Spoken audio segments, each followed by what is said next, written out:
ನಾವೀಗ ಫಿಡಿಲಿಟೀಸ್ ಗ್ಯಾಲರಿಲಿದ್ದೇವೆ. ನಮ್ಗೆ ಅತ್ಯಂತ ಇಷ್ಟವಾಗಿರುವಂತಹ ಸ್ಥಳ ಇದು. ಅವಾಗವಾಗ ಇಲ್ಲಿ ಬಂದು ಇಲ್ಲಿ ಅದ್ಭುತವಾಗಿರುವಂತಹ ಕಲೆಯನ್ನು ನೀವು ನೋಡ್ಬೋದು. ಪ್ರಮುಖವಾಗಿ ಹೇಳ್ತಾರೆ, ರವಿ ಕಾಣದನ ಕವಿ ಕಂಡ, ರವಿ ಕವಿ ಕಾಣದನ ಕಲಾವಿದ ಕಂಡ ಅಂತ. ಅದನ್ನು ಇಲ್ಲಿ ನೀವು ನೋಡ್ಬೋದು.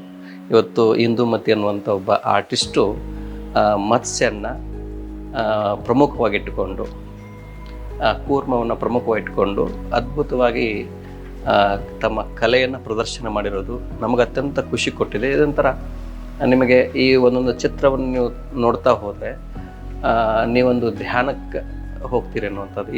It will take you to meditative state ಅಂತ, ಧ್ಯಾನದ ಸ್ಥಿತಿಗೆ ನಿಮ್ಮನ್ನು ಕರ್ಕೊಂಡು ಹೋಗ್ತಾರೆ. ಅಷ್ಟೊಂದು ಡೀಪಾಗಿ ಆಳವಾದಂಥ ಅರ್ಥ ಇದೆ. ಒಂದೊಂದನ್ನು ನೀವು ನೋಡ್ತಾ ಹೋದರೆ 1 ಗಂಟೆನೂ ನೀವು ನೋಡ್ಬೋದು. ಅಂದರೆ ಅಷ್ಟೊಂದು ಅದರೊಳಗೆ ನೀವು ಡೀಪಾಗಿ ಇನ್ವಾಲ್ವ್ ಆಗುವಂಥದ್ದೇ ಅಂಥ ಒಂದು ಅದ್ಭುತವಾಗಿರುವಂತಹ ಪ್ರದರ್ಶನವನ್ನು ಫಿಡಿಲಿಟೀಸ್ ಗ್ಯಾಲರಿಯಲ್ಲಿ ಮಾಡಿರೋದು ನಮಗೆ ಸಂತೋಷವಾಗಿದೆ.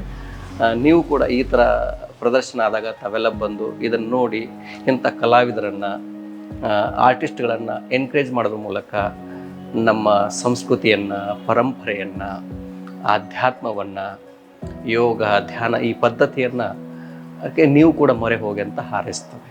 ನಮಸ್ಕಾರ.